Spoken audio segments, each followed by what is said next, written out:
Hello, people. Welcome to FootballShock's Football Agenda, episode 4. We've got a lot of stuff for you today, including Leeds losing 4-1 for the second time in a row. We'll quickly go around and introduce ourselves. I'm John. I'm a big Luton fan. I'm James. I'm a big Manchester United fan. I'm Kolt and I'm a Leeds fan. Hey, it's the one and only, you can't clone me, Shay. I'm a big Arsenal fan. First of all, guys, we'll talk about, obviously, Leeds against Palace. Kieran, I'm going to hand it over to you first of all.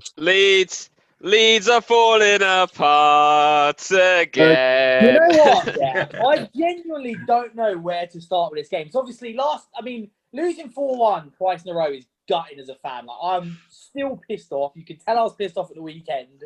I went back and watched the highlights painfully just to kind of get a tactical and a more sensible approach. Because obviously, when you're watching the game, you can get I get quite angry, especially with that.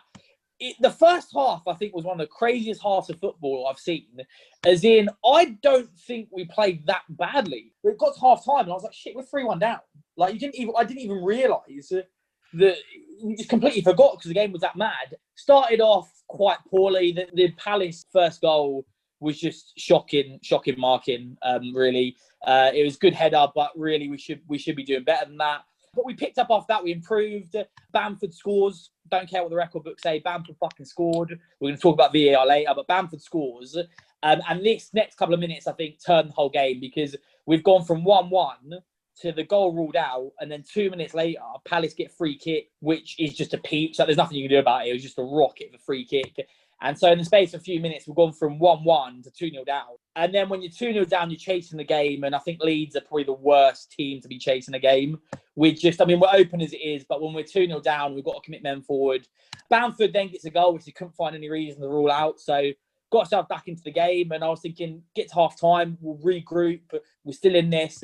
And then one of the just freakiest own goals you've ever seen. Like, I watched it back. I agree. James criticised the goalie, and I agree he should have reacted quicker. But also at the same time, it was just such a freak deflection. Like, I've never seen an own goal like that. And I mean, from then you just knew it wasn't going to be your day. Second half was just meh. Palace sat back, soaked up the pressure, got a goal on the counter. But by the time they got it, the game was pretty much done. Like, we weren't scoring again. The fourth goal was just a kick in the teeth because we've now lost 4-1 twice in a row. We said last week that Bielsa might have to make tweaks to how we play, and I think he's going to have to for the Arsenal game now because we cannot keep conceding goals like that. As good as we can be going forward, you can't defend like that, and I am still raging, to be honest. I think it was Bradley who said last week, he said that Palace are the perfect team to kind of counter Leeds' gameplay. And obviously it showed, but none of us expected them to get 4 goals against you. But they did. We got unlucky. I don't think we deserved a 4-1, but we did lose 4-1. So I mean, yeah, I watched that game. My analysis, I think a bit like you alluded to there, Kieran. It was just the timing, I think, of the goal in the first half, the second goal that you conceded was and the third one. I think that was the killer because I mean, I've seen the replays. I think that first one that was ruled out by VAR was a goal. But you score that, it goes 1-1. And I'd probably say you're on top of that moment in the game as well. You could criticise probably the defending to give away the second, the opportunity for the second goal. But like you're saying, unbelievable free kick, can't do anything about that. The fact that you then went 2-1, you got back into the game, I'd probably say you're the better team then for the rest of that first half. And then you go and concede, like you're saying, a bit of a freak own goal. But I think the keeper was very slow to react, and I think he should have been under criticism for that. And then the second half, I just don't think you were good enough. And Palace probably deserved another goal in that second half. I just think the point you made there about the timings of the goals was spot on. Like, that killed us. It just, every time we got back into the game, it was just something. And like I said, I don't actually think we were the worst team in our first half. It sounds weird saying it, we conceded 3 goals. But I don't think we were that bad. It's just the times of the goals, and we need to learn from it and move on. And I think Bielsa does need to make some slight changes for the next game because we can't defend like that. I wasn't surprised they took the L. I was very surprised they lost 4-1 though. But then again, I'm not because Palace are a better side than what people give them credit for. And they've got some very, very good players in there. And Roy Hodgson, he is the Morgan Freeman of the football management world. He's been around the block and he's a very experienced coach. So it was a weird game because if you watch the back play, Leeds didn't play like a team that lost 4-1 at times. They played like a team that could have nicked something. But in the end, it just showed quality showed in the end. As I said before, it's still early in the season, but Leeds will take a few more L's like that. But you know, credit to Palace. They got some good players, and I think Leeds will be okay. But I just think Patrick Bamford scores again, but Leeds to me look open and there for the taking at times. Perfectly managed, Shay. You were very diplomatic there, because you know we've got to talk about your club later. Mister, we'll drown them in deep waters. We're going to get to that. We're going to get to that. At least I wasn't running around saying we'd smash. No relevance whatsoever. Yeah. Of course it hasn't. Right. Yeah, next game, Kieran. What was it? Man U, Everton. Now, this was an interesting one because I said, I didn't get the result right, but I said, I thought Man U would nick this because Solskjaer did his Houdini act again. Did his not get put in isolation act again. Just when you think this guy is done, he just pulls out these results. Honestly, he's that guy who's pulling the rabbit out of the hat. I mean, this game, I just went into it thinking, not even that, expecting United to win. And they did. I thought it was actually quite an even game. Everton took the lead, but then a couple of goals from Bruno. And then I think from when United went into the lead, they didn't really look like losing it. I always thought as soon as they went ahead, I thought they'd win the game. But yeah, Houdini act again. Solskjaer buys himself another few months, and Everton probably did that for the rest of the league because now Solskjaer will be in charge for another few months. And hopefully when Leeds play them, we'll get the win. Well, before we go into James's thoughts, and I know you've got a lot of them, we'd better just address the fact that Everton have suddenly had a change in form from top of the league, and now where are they down to 5th or 6th all of a sudden, maybe even more? Maybe lower than that. Yeah. Do we think they'll still be able to challenge for European places or no? I think they'll be able to challenge for the European places. I think what a lot of people I don't think have maybe taken into account enough, even though it was just 1 or 2 injuries, just the injuries they've had in the past few games. Rodriguez was out for 1 or 2, but I think the big one was the Richarlison sort of red card a few weeks ago. He's been out for about 3 games. I think he had so much to spreading the width and the play, and he's a very direct player as well, that it provides Calvert-Lewin with a lot more space in the middle. And I think they just built up a really good partnership in the first few games, and I think they've missed that a lot. So when he comes back into the team, which I think is the next game, be interesting to see if they pick it back up. Definitely they'll be in and around the European places. Whether or not it's the Champions League ones, I don't know, but definitely around the Europa League. I just think that smacks of how inconsistent the Premier League has been so far. You're seeing some crazy results. You're seeing teams look really good and then go on a massive dip in form. I just think this season's Premier League has been one of the most inconsistent ever. And I honestly think whoever wins the league this year is going to win it by default, by not being as crap as everyone else. Honestly, I do. Because Liverpool... That's what we want, though, ain't it? We want more. It is. But you've got to look at the league, the top contenders. Liverpool now, Van Dijk's out. Gomez is now out after that knee injury yesterday. Fabinho's out. So they've got big defensive problems. They can be got at now. Trent's out. Trent's out. City are too inconsistent. Chelsea, same. I think they've improved, but I think they're too inconsistent to win the league.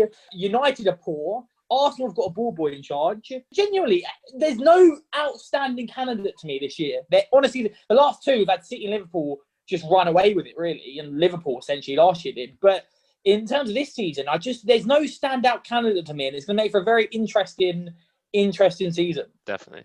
Where were we? James, your thoughts on the United-Everton game? I mean, Kolt said at the start there, it's typical Solskjaer, isn't it? He has 2 very poor results. People are talking about him in the media, which, don't get me wrong, the results and the performances were poor, but people just like to go straight at him so quickly, which does get on my nerves a little bit. But he pulls the results out when he needs to, and I just think the Everton game, it did start off, I think, very sort of 50-50. They nicked that first goal. I think Wan-Bissaka wasn't tight enough to Bernard, and that's, he should have been on him a bit tougher. And I think Calvert-Lewin won the header against Lindelof, which was clearly a tactic. Stay away from Harry Maguire for the headers and pick on Lindelof, which makes sense. So Lindelof could have been stronger and tougher in that. But as we grew into the game, we replied brilliantly. I think that's literally the response I wanted from the players on a game like that. And Bruno Fernandes, for me, took that game by the scruff of the neck. He basically said, we're winning this game. And I don't think he necessarily made all the right decisions in the game. He lost the ball every now and then, but it was always positive. It was always trying to go forward. It was always looking for the goals. And that's all I wanted from him. And at the end of the game, to square it off to Cavani to get that goal as well, which is such a confidence booster when he could have tried to go for the hat-trick. I was happy to see that. But a solid performance from the boys once again. I thought we absolutely... I think after we got into the lead, not to say we choked Everton out, but we didn't give a lot away. But saying that, though, right at the end of the game, right when we went and scored moments earlier, I think Decore might have actually been able to equalise it. But, you take what you can get in games. And, we came away with a big win, 3-1. And I'm probably the only happy one on the podcast this week. Yeah, pretty much. We better just point out as well that at the time of recording, we're watching the England against Ireland international friendly. And England have just scored another goal, 3-0. Now, James, you're watching it. Jay, are you watching it as well? Yeah. Probably pretty comfortable, to be honest. Ireland haven't really done. They had a decent start, but we've just been comfortable ever since. Ireland is pretty much the England B team. We should be beating them. My grandparents are Irish. If I was a footballer and wasn't good enough to play for England, I'd probably end up playing for Ireland. So nothing more to say, really. Shay, have you got any thoughts on the Man U Everton game? Big win for Manchester United. That's a huge win for Solskjaer. That is a huge victory. The thing about Solskjaer is I don't think he's a shit coach. I don't think he is. I see a decent coach in him, and the ability to get results when you need to get results is a very, very good trait. So it was a big win by Man United. Bruno was brilliant in that game. Even Harry Maguire, yeah, literally. And you know what? I think Maguire is a good defender. I see a player in Maguire. I really do. I really, really do. So, big win for United. The question is, can Ole Gunnar Solskjaer go on a 3, 4, 5, 6, 7, 8 game winning streak, get some momentum? That would be the question. But no, honestly, it was a good win for United. And Everton, people say it's a different form. It's just the table going back to where people should be, basically. So I never expect the Everton to continue their good run of form. Just like Leeds United, it's false positioning. So the table will level out eventually. And congrats to Man United. I just want to say, Shay, haven't I always said Maguire is quite a good player and I think he's over-criticised? Have I always said that? Missed it, Colt, again. Never heard you say that in my life. No idea what you're talking about. Are you for real? What is this fake news? What's this fake news that you speak?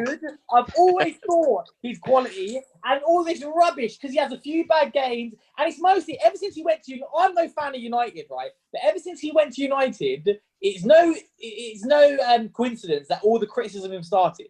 As soon as he went to United, suddenly he was slabhead, suddenly he was a fridge, suddenly he couldn't play. No, what it was... fucking rubbish. No, again, what it was... Oh, just listen. When I say something, it comes true, mate. Deal with it. So basically what happened was when he took a step up from Leicester to Man United, because that is a step up, you're going to be in the spotlight. You're playing at a higher level. So, of course, he's going to be criticised more. You're playing for Man United. You even have the armband as well. Of course, he's going to be criticised. There's levels to this. So, he's come to United. He's had some good games. But people are going to be awfully critical because it's Man United. Look at how players I had in the past. They had Rio at the back. They had Vidic. Of course, he's going to be scrutinised. Man United fans expect the best, Maguire's biggest problem for me has always been the price tag when it comes to the criticism he gets. You take that away, and I don't think people would be anywhere near, definitely what Shay's saying. It's a step up. You're going to be scrutinised more at United.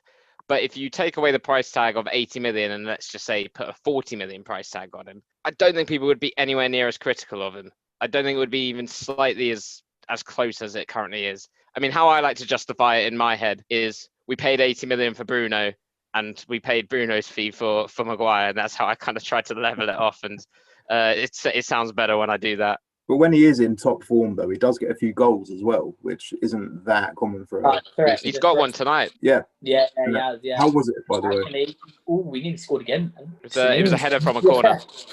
JD, City, Liverpool. Yeah, that was a 1-1 draw. Yeah, good game. By all accounts, a very, very good game, but I'm not really sure. I didn't watch the game, so I can't say exactly who came out on top. A 1-1 draw seems fair considering the table at the moment. Yeah, I know. I watched it. It was a game I was looking forward to. Both teams play football the right way. I feel there's a lot of quality in that game. 1-1 was probably the right result. De Bruyne's penalty was the biggest surprise. It is unforgivable for a professional football player to not hit the target from a penalty. And when a player like Kevin De Bruyne steps up, you don't think there's any way, shape, or form going to happen. And he just completely dragged it. It was weird. But on balance, a 1-1 was a fair result. And I think the decisions Klopp made for that game, to me, proves why he is the best coach in the world. Because he went Firmino, Salah, Mane and Jota. He started all of them. And with Van Dijk out against City, he could have been very easily forgiven for especially at the Etihad as well, for saying, right, we're going to be more defensive. We're going to shore up the back, make sure we don't concede too many goals because City can be very dangerous going forward. But Klopp was like, nah, I ain't doing that. Played his 4 best attacking players, and it worked. City were completely stumped by it. The first half an hour, Liverpool were ripping through City, and they were very lucky to be only 1-0 down, I felt. And it just proved Klopp, he's got fucking balls, and it paid off. He took a massive risk, and it paid off. Yeah, Pep was completely flummoxed by it. But very good game, fair result, I thought. After that first half an hour, though, definitely Liverpool were the better team for that half an hour. They were on top in the game. But after that, City got their goal, and I think City were the better team for the rest of the game. I don't think there was much in it, but when the players came back from half-time, you could definitely see there was a bit of a drop in the tempo. Whether or not that's just because of the amount of games that everyone's sort of playing at the moment and the sort of frequency of it. But because of that, I think City were able to play their possession game a bit more, and they were the better team in that second half. But at the same time, it's not like they really cut Liverpool apart to have a lot of clear-cut opportunities. But I would say, on the balance of it, I think City possibly the better team and could have picked the 2-1 win. But like you're saying, a 1-1 draw wasn't necessarily an unfair result either. But the penalty was what definitely surprised me. But the penalty for Liverpool, on the other hand, Kyle Walker, I'm sorry, I've been saying this for years. I don't think the guy can defend. I don't know, he can at times. It's a weird one. Sometimes he can, and then other times he just is like Bambi on ice. He's just lost in the box, and he just sticks a leg out in situations he just shouldn't. A bit like against Leicester, he gave away a penalty, I believe, as well, by doing something silly. And the guy's 29, 30 years old now. He's got to, and he's been playing at the top level for God knows how long, since City, Tottenham, England. Those errors should be out of his game. And if they're not now, he's still going to keep making them. And he's brilliant going forward, but defensively, he's suspect, I think. I've got to see with Walker. He's a funny one. So I do know what you mean. It's acceptable to that kind of mistake, but his pace gets defenses so out of jail so much. I understand why he keeps getting picked for City in England, because he is rapid, and a lot of attackers, when you play wingers, especially like Salah and Mane, he's one of the few fullbacks who can keep up with him, and his pace has got teams out of jail more times than I can count. So he's a tricky one with Walker. But I think at this stage, you have to accept what he's good at and what he's not good at. And I feel you're going to get those mistakes out for him, but I think he saves, defences and situations a lot more than he causes, to be honest. I think, to be honest, a draw is a fairish result. I think Liverpool will take that draw. They haven't got any defenders left. They're literally running dry. And I think City would have wanted to win that game to sort of prove a point. But I think a draw is a fair result. Neither team would have wanted to lose to each other this early in the season. And we'll see what happens as the season goes on. A draw is a fair result. Well, moving on to your most important game, it was Arsenal Villa. 3-0 Yes. lost. Can't believe it. Shay, start it out. Well, you know what? Believe it or not, the defeat wasn't as shocking, but the result was shocking, and the manner of the performance. I mean, Villa was just a better team from start to finish. It was embarrassing. It was an absolute horror show out there from start to finish. We showed nothing. Jack Grealish, I'm a huge Grealish fan. I'm a big fan of Grealish. My favourite player in the England squad right now is Jack Grealish, basically. I'm a huge fan of him.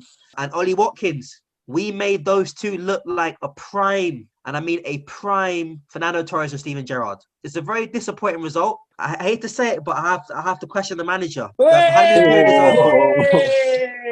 The honeymoon period is over now. I have to question him, because over the last few weeks, he's made some decisions that I don't agree with. I've kept quiet, but now it's time to speak out in open. He's paying players. I've just got to quickly say, we were laughing at Scotland earlier. They've just conceded a 90th minute equaliser. Typical. Typical.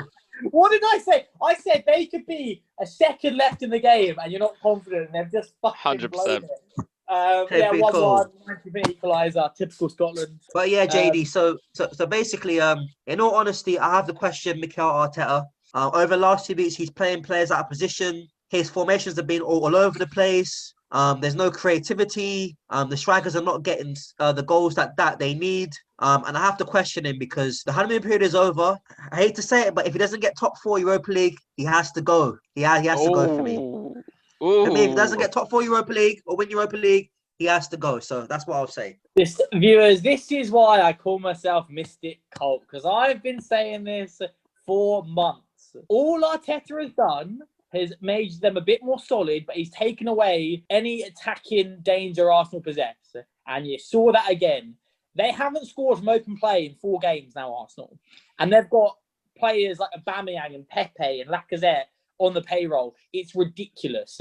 Arteta is not the save he's been made out to be. I think that FA Cup win has papered over a lot of cracks. And I just think you're seeing what I've said come true again about Arsenal.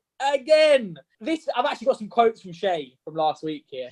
Last week, wow. Shay said, "We are going to take Villa to deep waters and drown them." Mate, you couldn't get him past the bit where you have to wear armbands. They slapped you. You said Villa suck.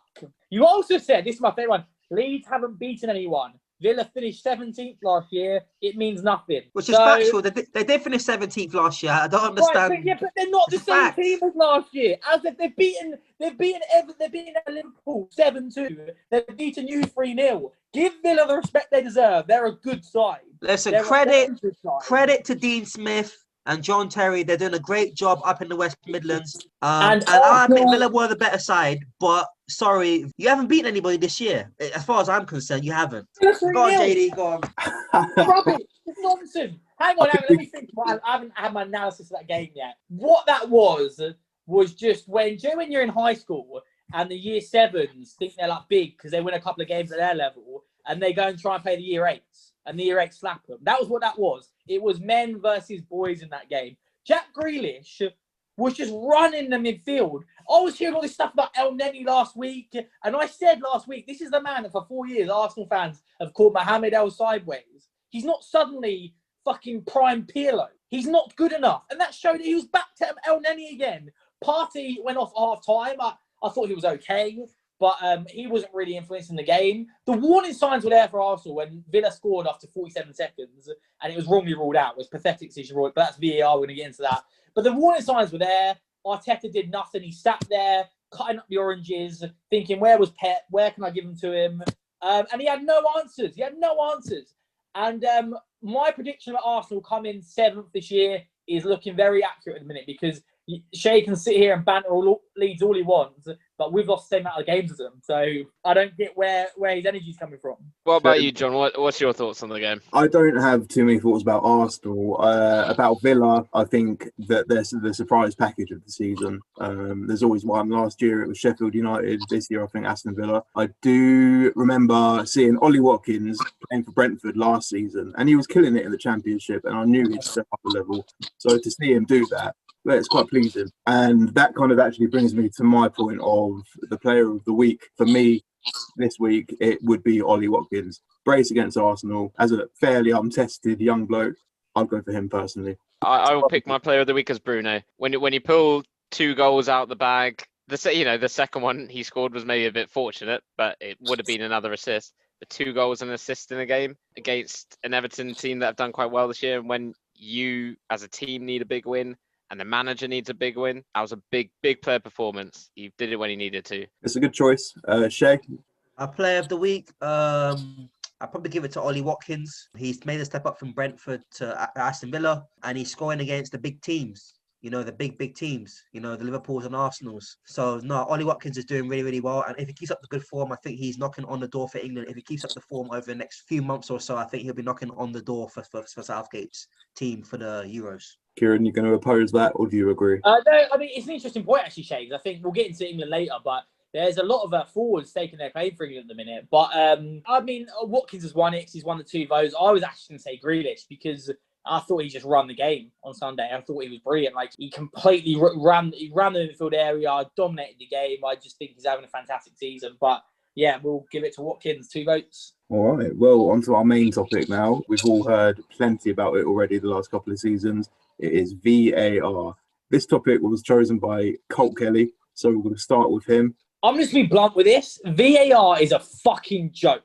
And I have had, as a football fan, I've fucking had enough of it. it's got to the point now where it offends me as a fan. It's ruining the credibility of games because you can't take some of these decisions and results seriously. The Bamford one on Saturday, if I wasn't a Leeds fan, I probably would have turned that game off after that decision and just discussed.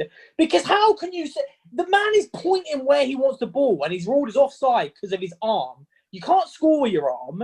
And I'm sorry, but this just proves to me these people making these decisions aren't football people, because you're taught as a kid, if you're running in behind, point to where you want the ball. And now you've got Premier League strikers getting penalised for it. Just fuck off, man. I've had enough of it. And the worst part is, that's not even the worst VAR decision we've seen this season. We've had the Spurs one against Newcastle, where Dyer isn't even facing the ball. He's jumped up, he's hit his arm, and that's somehow a penalty. We've got the Mane one, where I still can't figure out what part of Mane is offside. And this is what I mean. We can't take results seriously anymore, because as far as I'm concerned, Spurs won that game 1-0. Liverpool won their game 3-2. I'm sick. It's ridiculous. You can't accept these decisions anymore. We're too, in this country, we just need to get on with it. No, fuck that. Hold them responsible for doing shit jobs. I've fucking had enough of it, man. It's a joke.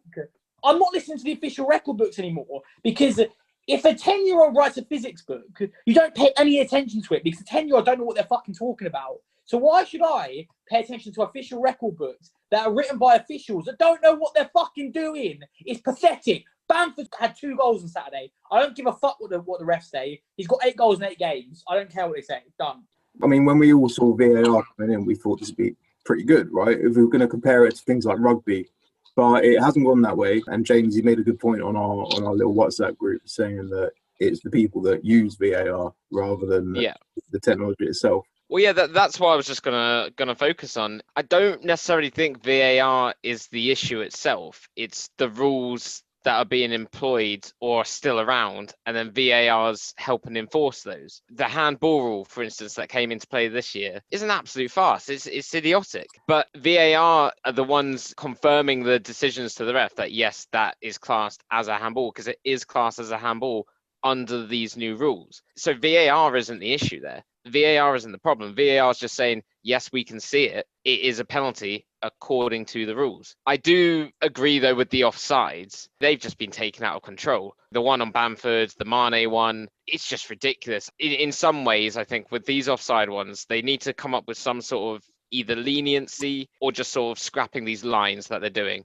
So either do lines where maybe the attacker gets double the length, defending team gets like half of that length, or vice versa, sorry. So the defender line is like double the length and the attacker's half. If then the attacker's over that defender's line, then you can call it offside, because maybe there is classed as an advantage at that point, as it might be a full foot or something like that. Or just scrap the lines completely, and that's what the referees have to see. I mean, the one thing that I am actually enjoying a bit more about VAR this year, to sort of endorse it a bit more, are the referees are using the pitch side monitors at least more regularly than last season, because they just refused to do it in the Premier League at all last year. So in that regard, I'm happy with it. But then you're still seeing some decisions where you're thinking to yourself, if the referee goes and looks at that on the monitor, surely he can't agree with what he's being told. But, that's sort of my interpretation of it. I'm happy for VAR to stay. I just think the rules governing the game, and specifically I think this handball rule and the offside sort of rule, now taking VAR into account, have to be changed. Otherwise, it's going to get to the point where I would rather just not have it. And at that point, you can't question the referee unless he sees it. That's literally the only time back 4 or 5 years ago we weren't questioning anything. He'd be upset about it after the game. Pundits would say he's clearly got that wrong. But if the referee didn't see it, he didn't see it. I mean, that's what I have to deal with on Sunday League football. And there's a lot of arguments, but job gets done. Mm-hmm. James, but the point you made there about the rules being wrong. Yeah, the rules are wrong, because the rules in terms of this whole thing about the shirt line, all this rubbish, it's just nonsense, man. The Premier League, the FA, Mike Dean, all these refs, go fuck yourself, man. You're ruining the game. You're ruining football. That's not VAR. But the VAR isn't a person. You can't criticise technology. The people running it are absolute clowns. Because when VAR was brought in at the World Cup a couple of years ago, what was the reason it would be used for? For clear and obvious errors. That's what it should be used for. An arm or an ankle or a toe or a finger or an armpit offside is not a clear and obvious error. Just that I agree. Clear and obvious. If that that would solve all these fucking issues. If it was a clear and obvious error, then it wouldn't have to go to VAR in the first place because the referee will just do it. It's only for... No, but what you can do, what you can do then in that situation is you'll have the VAR watching the game. They'll see a goal. We can tell at home if we're watching a game at home and we see a replay. We can tell, that's offside or there's something wrong with that goal. And that's when VAR says, actually, no, we need to look at this. It was clear and obvious error. In all these fucking rulers and lines, all this shit. Fuck off, man. Remember, me and James went to the Nations League in Portugal, right, last year. And we were playing at Holland, 80-something second minute. It was 1-1. Lingard scores. We all obviously go ballistic. We think we're in a final. And then we have a VAR check. And I'm like, I guarantee you this is going to be ruled out. And it got ruled out. We had to go back to the hotel and watch it there on the screen. It got ruled out because Lingard's toe was offside. They took away this moment from all those England fans because his toe was offside. How much advantage do you get from a toe being offside? Pathetic, man. I'm done with it. Get rid of it. I've had enough. I like the idea behind it, of why they brought it in, but I have an issue with two things. First of all, is lack of consistency with it when it comes from the officials. There seems to be one rule for one thing and then another rule for the same problem. And second of all, another issue I have with it is officials being overruled by people in a box in the middle of nowhere, basically, back at St. George's Park or wherever it is. I agree with James that I think the referee should have a chance to always look at it and make a decision for himself, because the referee is the one in control of the game. So the idea of VAR is good. I think that the way that it's been interpreted, it seems like it's different for different officials. I'm not sure what kind of training they have on it or what kind of reruns they've got on it, but there's no consistency from the officials in regards to how it's interpreted. And I think the referee should always have the final say. The referee should be able to go down to the screen, take as much time as he needs, and make a precise decision based on what he's seen. So the idea behind VAR is not bad. I think the way it's been implemented could be improved a lot. The Premier League is a circus. And what happens in a circus? It gets run by fucking clowns. And that is what you're seeing at the minute.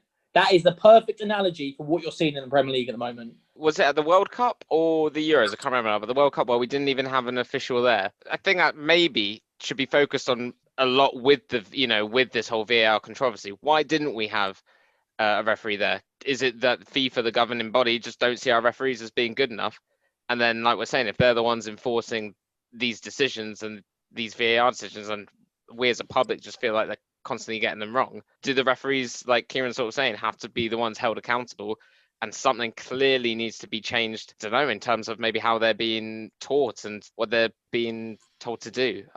It's confusing one, really. I think a Premier League referee is probably the only job in the world where you don't get evaluated. You're immune from being evaluated for how well you're doing your job. In our jobs, or criticised as well. Yeah. In our jobs, we have appraisals where they tell you how you've done. They tell you what mistakes you've made. They tell you how to improve. In this, fucking officials can make these bullshit decisions. They can screw teams over. I definitely feel like bigger teams get more decisions. I know a thing a lot of people say, but I definitely feel like that's the way. But they can just make whatever mistakes and decisions they want. There's never any punishment for it. There's never any sanctions for it. It's just pathetic, man. And like I said, it's ruining the credibility of the league. Because Everton got a point for that Liverpool game. Liverpool won that game. Any man with any footballing brain will tell you Liverpool won that game. Just like Spurs won their game. It's pathetic. I must admit, my question to you guys would be, why has it worked so well in rugby then? Why can't it be implemented the same way? Because rugby has competent officials who know what they're fucking doing. That's why. And the thing is with rugby isn't used for every little thing like we seem to be doing in football. In rugby, it's used for serious offences where it's like a dangerous tackle, or it's to ascertain whether a try has been scored. So has the ball been touched down properly? Has it done this? And they'll look at 2 or 3 angles and the decision will be done rather quickly. And it's not used for marginal borderline decisions like it is in football. Rugby is used for, serious offences, try scoring. That's it. That's all it's used for. And the people using it know what they're doing. That's the difference, to be honest, mate. I feel that's only what it's really used for in football as well. It's only used for serious offences like a red card offence, or typically when a goal goes in, and then that's when the controversy happens, because it's a case of, all right, was he slightly offside? Was that guy offside about 10 minutes ago? which that's something else. Yeah, but in rugby, they don't then get out lines to say if a player was offside from a ruck before the goal was scored. Of course. In rugby, they just focus, right, has the ball been grounded? And I think the question is there any reason I cannot award this try? In rugby, if a ref makes a decision on field, he'll give the try and they'll say, is there any reason? And they'll look at a few different camera angles and they'll sensibly, if nothing is sensibly wrong with it, they'll say, no, you can stick with your decision. They won't get out rulers and start seeing if someone, like in rugby, you can be offside if you're not on the line from a ruck. They won't get out rulers and see if someone's toe is an inch over where the ruck is. And that's the difference. I mean, yeah, that's a good point. I mean, the one thing that I probably would point out a bit with rugby, though, as well, compared to football is it is a bit more of a stop-start kind of game. I don't know. Yeah. It's not as much, but it's not as full-paced. And that is the one thing that, as football fans, we have been worried about with VAR, is that we don't want it to slow the pace of the game too much. But then at the same time, I think we're all getting to that sort of place where I don't mind the refs taking as much time as they want in some ways, as long as they get to the correct decision. But then arguably why I think we're so much more tolerant of it within rugby as well, and I think it's a massive thing, is we hear exactly what the referees are saying to each other at the park and to the referee in the stadium, and everyone can hear it. If that happened in football and there was something the referee just said something completely wrong, that's when everyone could criticize them afterwards, because then the referee has nowhere to hide. He's saying, oh, I believe this happened. And if it's clear that it didn't, and then he still carries on with that decision, then everyone will be like, mate, well, what were you seeing? Do you know what I mean? Like, and call for his head a bit more. Problem is, the decision's given, and then they come back with a reasoning for it, maybe about like 2 days later or something like that, after they've had a bit of time to think about it, come up with any old excuse. Have their back, basically. Yeah. That does kind of agree with Kieran's point that Premier League referees do have a lot more power and control over their job than anyone else. I mean, it's not about VAR. The question is, why are officials immune from being criticised, and why do they make decisions that ruin games and they get away with it? If a manager or player comes out publicly and criticises some of the decisions, they get fined by the FA. But literally, like, I mean, that is the disgrace. I mean, that's something that's always bothered me. Like, where is the accountability for these referees?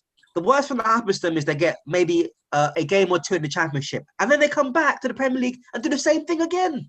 There's no accountability. I believe that every time an official makes a terrible decision, they should come out to the clubs that played in that game and explain the decision, explain how you came to that decision. They should always do that, but they won't, because the FA protects them. Pretty sums it up, really. Yeah. So just an update for the audience. Again, at the time of recording, it's a full-time 3-0 win, England against Ireland. Just friendly, but nice to see the levels there.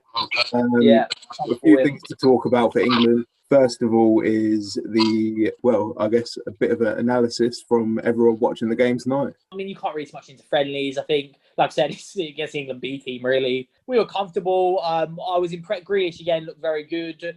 Calvert-Lewin got his goal from the penalty spot. You can't really read too much into these games. I thought 3-0 against Ireland is pretty much par for the course. It's not anything to get excited about. It's what we really should be doing against teams like Ireland. The test will be Sunday against Belgium. We obviously beat them at Wembley. I know the Nations League it's kind of the Carabao Cup of international football, but it's still a competitive fixture. And Belgium are a very good side, so that will be the test. But yeah, just an average day at the office, I think, tonight. Yeah, that's how I felt as well watching the game. It wasn't too much in it. We were comfortably in control of the game from start to finish. Took our chances when we needed to.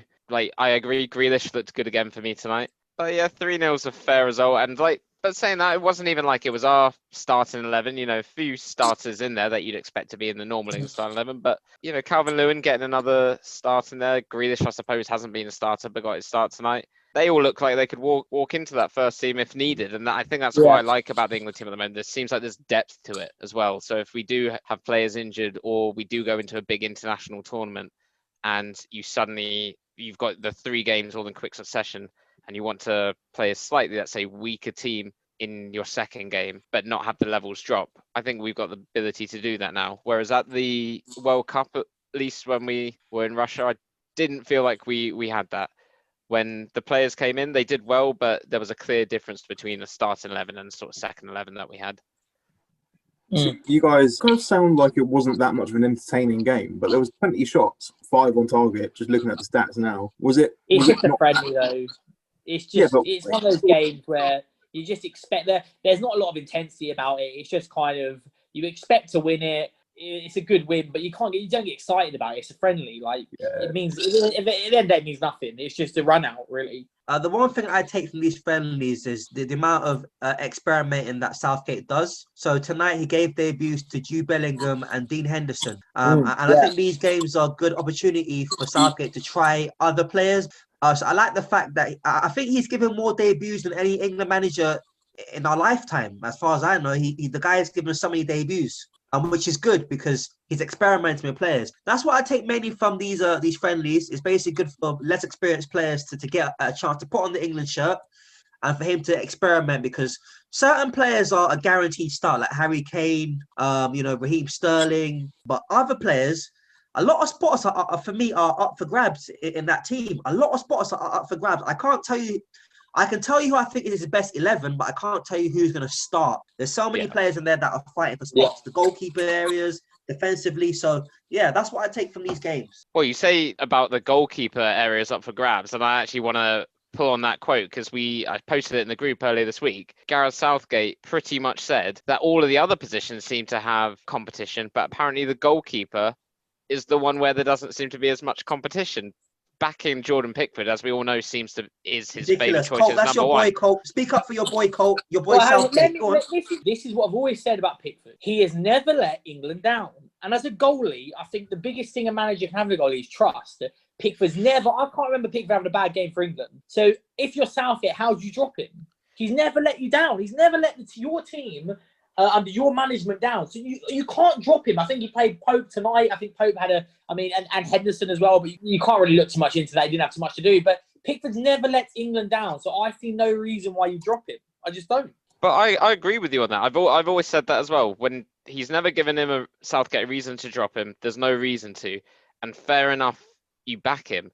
But it was the way in which he worded it in the quote. It just didn't scream to me that if you're either Pope or you're Henderson, I'd feel a bit offended by it. You say that, it maybe gets them a little riled up to try and compete a bit more. But I don't understand what more these guys can do to compete. Because at Burnley, Pope's been having a good 2 seasons now, clearly is viewed by a lot of people as, could well be the England number one, especially based off of Pickford's form outside of the England team. But how's Pope supposed to ever show that he could be the England number one if he's never given the England number one shirt, except in a friendly that was saying, like today against Ireland, we expect to beat Ireland. When we play Wales and he's the goalkeeper in that, we expect to beat Wales. We're not seeing him in a game against like Belgium, where he might get quite peppered in the game. So we can really see what he can do. I think leading on from that, though, there's been a lot of, by the way, just an update, it's still Scotland 1, Serbia 1. They're in the last minute, so it looks like penalties, and Serbia have just got a corner, so it'd be very Scotland for them to concede now. In terms of Southgate, though, there's been a lot of anti-Southgate sentiment lately, right? And I just want to kind of set the stall out for him. For one, I think international managers, you judge them on tournaments. Southgate's had one tournament we did very well in. I think you need to give him the Euros, and then you can evaluate him. In terms of what he's been doing lately, there's been a lot of criticism of him playing too many defensive players, playing negatively. If you have any tactical knowledge of football, you will see exactly what Southgate is doing. In our Euro group, we scored more goals than anyone in Europe. I think we scored more than France, scored more than Germany, more than Spain, more than Holland, more than any team. So yes, we're playing crap. We're scoring, but so are they. They're playing rubbish teams as well. And we scored the most. Our weakness, I thought, was defensively. We conceded 3 to Kosovo. I was actually at that game at St Mary's. You could tell that was our main issue. And what Southgate has done is looked at that and said, right, we've got a front three. I think our first choice front three will be Kane, Sancho, Sterling. We can trust them to go create and score goals. We need to shore up defensively. We've got a lot of good fullbacks that can bomb forward to a system. So let's go 3-4-3. We'll have 2 fullbacks who can get up and down the pitch. I think the first choice is at this moment probably Trent and Chilwell. Then we'll have a back 3 and we'll have 2 DMs in the middle who can drop back and allow the wing backs to push forward. That's his thinking. And I think you've got to iron out those kinks, and he's doing it in these games. So we can play it in the Euros. You can see his thought process and what he's doing. Unfortunately, in this country, people are too impatient. They're quick to slam the team. I think in England, we've got this thing of not wanting to be seen as arrogant English. So we're quick to always slam our players and team. But you can see what Southgate's plan is. And I think we played it against United, we looked better. Yes, it was only against Ireland. But he'll probably play against Belgium again, and we'll see how it goes. But you can see what Southgate's doing. So I don't get this whole Southgate out brigade, to be honest. I'm not sure about that, Kieran. I feel like Southgate's recently gone a lot more defensive. Against Belgium last time, what was it? 3 centre-backs and 2 centre defensive mid as well. Like you said, he's playing 3-4-3. Yeah, but it was such a boring game. And nothing, other than the 2 goals, nothing happened. And that's not what we're about. We want to be... Did we win? Yeah, but I appreciate that. But hang on. I appreciate that. But with any new form, he's implementing a new formation and a new style with the team. And that doesn't just click straight away. You can see what the plan is. And like I said, if we played how we played against teams like Kosovo in our group, in the Euros, when we play France and these other teams, they'll slap through our defence. You see what he's doing. And I think the front three of Kane, Sterling, Sancho, you can trust them to go forward and score goals. Unfortunately, the last few games, they haven't all been able to play, is my point. Give him the Euros, judge him on that. I don't think there's an anti-Southgate sentiment. I just think what it is if he does something that deserves to be criticised, he deserves to be criticised. He's picking the right players, but there's been games where I felt we could have done better in terms of maybe get more out of the attacking players. There's been a couple of snooze fest in there, but I'm not too critical of him because these aren't the games that I'll judge him on. I'll judge him when we come to the Euros, but I think he's doing the right things at the moment. He's giving players opportunity. He's been open, apart from the keeper comments, he's been open for new players coming in. So he's doing the right thing so far. I'm just critical in the sense where will he get it right when it matters? And in the World Cup, for the most part, he did. I thought we should have won that semi-final, by the way, but for the most part, he did. So we'll see next year. He's doing the right things, and I will see next year in the Euros when the lights come on how he performs. On that note, guys, shall we go through some predictions for the next 2 England games? With these predictions, let's assume that everyone who realistically might be playing is playing. First of all, what injuries are there that mean that a player definitely isn't playing? I'm thinking Calvin Phillips, maybe Sterling as well. No, Sterling's in the squad. I think Gomez is one that pulled out. Trent's not playing. But apart from that, I think the rest is probably fit. Yeah. So let's assume it's a strong squad then. First, England, Belgium. This is going to be a tough game, but we beat them at home. I mean, it's an interesting one. I reckon we'll get a draw out of this. I think both teams. I think it'll be quite I can see it being a bit of a dour game. I think both teams won't want to lose. I can really see that. I think both teams as well won't want to be injured. I think all the injuries going on at the minute, you can see a game where players just want to come out a bit unscathed, to be honest. Yeah, I'm going to go for like a 1-1, I reckon. Draw. I feel the same. I think it's going to be quite a tight game. I think Belgium will probably be on top again, just because I think their midfield is more creative than ours and can move the ball better. I think De Bruyne being the fantastic player that he is, but I think Tielemans in there as well. Witsel is a very good sort of destructive sort of player in the midfield, but keeps the ball ticking around very nicely. I mean, I grew up in Belgium, as you boys know as well, so they're quite close to my heart, and I know their players quite well, as they're sort of like my team that I watch on the side if I can. But I just think their defence, probably much like England's, is a bit suspect at the moment. I think they've got decent sort of wing backs, but the centre backs, they've lost company. Alderweireld and Vertonghen are both getting on a bit too much these days, to the point that Alderweireld isn't even starting at all for Tottenham these days. And I just think their defence can get got at, particularly with our attacking players that we've got. I think we can get the goal, but I think they'll probably create. So I'm thinking, 1-1, maybe 2-2 draw is what I'm kind of thinking. The game against Belgium, is it a friendly or it's Nations League, yeah? Yeah. I think we'll go there and we'll get a draw. I think we'll be resilient. We'll be solid. But I think we'll get a score draw over there. And you know what? Let's try and win the Nations League. Let's try and win something, It's very important to at least get the players used to the feel of winning things. Even if you win a Nations League, it's basically a good springboard, good feel factor for the Euros. And then you go on and on and on and on. But it's about winning something. So I would like to win the actual Nations League. I think we'll get a score draw, and then let's see what happens. The one thing I would actually like to just quickly say about the Nations League, and I think people don't give it enough credit. I think it's actually a competition that I really enjoy because I think it's more competitive. Yeah, I don't know possibly than the Euros. The Euros the Euros qualifying is a bit of a joke. We all know that. England should always qualify. Whereas the Nations League, you're playing against people in your tier to qualify. And then on top of that, when you're obviously getting to the final and it's the last 4 teams, I don't know if they've maybe changed it to being like the last 8, but if it's the last 4 again, then you're playing the best teams. Yeah, in Europe again. I actually think it might be harder to win in some ways than the Euros. I mean, look at the World Cup. England, the run they could have had to the final was so favourable. That can happen in these major tournaments. I just don't think that can actually happen in the Nations League. So yes, I agree with Shay. I'd love. We went to the semi-finals in Porto, and we had that meant a lot. Like, I really wanted to win that. I was gutted when we went out. At the end of the day, it's a trophy, like Shay said, and we had a great time. I was gutted when we went out, so I do think it's a good addition to the calendar. But I just don't think it should be a trophy that's looked at that we're expected to win, as if it's like an easier trophy just because it's newly been formed. I think it's actually like I'm saying, I think it could actually be tougher to win in some ways. It all continues to catch up, to be honest. Yeah. Staple of international football. Well, I'll give my thoughts on the England-Belgium game first of all. I was very close to saying an easy Belgian win, but I must admit, James, you've made me think otherwise. What you said about a lot of Belgian players starting to age and everything now, it's like their so-called golden generation has started to move on. David Beckham's moved to LA Galaxy. John Terry's retired. They're done. And I reckon it might be an England win. I'll say 2-1. Next game was England-Iceland, a team who, unfortunately, we've had a lot of recent history with. But I think we should do all right this time, right? It's going to be one of those games where they'll put everyone behind the ball. They'll try and hold England back, try and get a 0-0. So I don't think it'll be a particularly exciting game. But we'll break them down. I reckon probably a 2-0 win for England. We'll break them down, but it won't be an exciting game to watch, I don't think. I'm predicting a 4-0 England win. I think this time we'll get the early goal. Players have now been back in the Premier League, Champions League, Europa League, whatever you want to name it.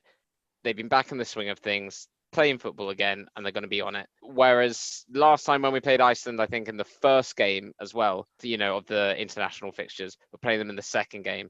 So depending on, I don't actually know who they're playing in the first game. I think it's Denmark. They might think that that's a more winnable game for them.